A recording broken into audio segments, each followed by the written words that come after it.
Good morning, students. Today we will discuss Fresnel zone. Now, what is Fresnel zone? It is a series of ellipsoidal regions between and around the transmitter and receiver. Now, if we have a transmitter and we have a receiver,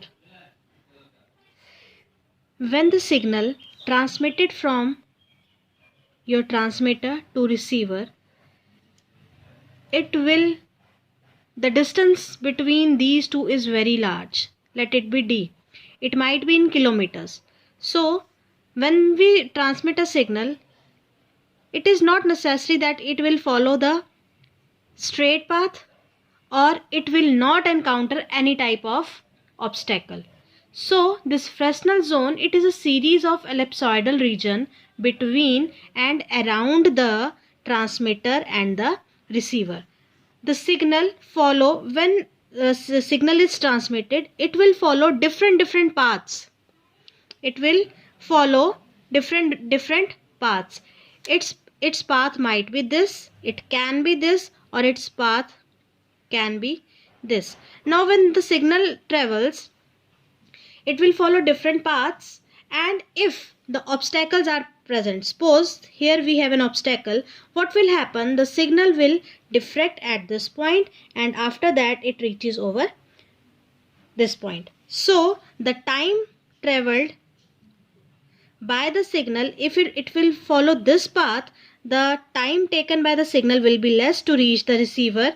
When it follow this path, its time will be greater than this, and when it will follow this path, its time will be much greater. So from transmitter to receiver, the signal encounter number of phase shifts. So signal follow different paths to reach the transmitter, so it will encounter number of phase shifts because of the different time to reach at the destination. So the Fresnel zone, that is help us to find out the interference occurred when the signal received at the receiver side. So this Fresnel zone is very important when we design a highly directive antenna.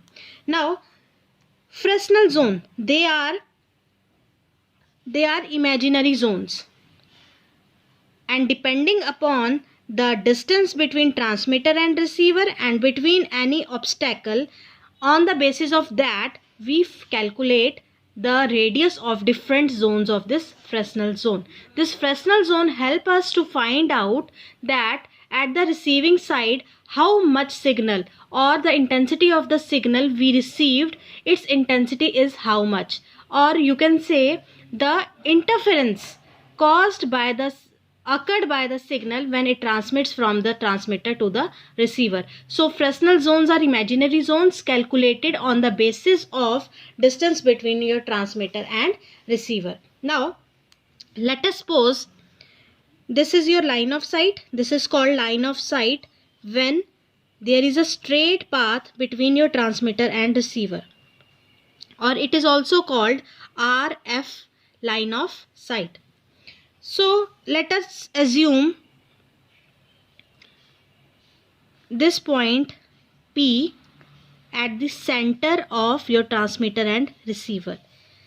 This distance is D1 and this distance is D2. So for finding the radius R, for finding the radius of this Fresnel zone, now from this point, let this be A and this is B. Now here we have a triangle. What triangle?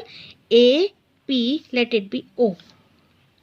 Now to find out this distance AP, that will be equals to under root of your this D1 square plus R. Let us assume it be Rn. Rn means number of, N is the number of Fresnels.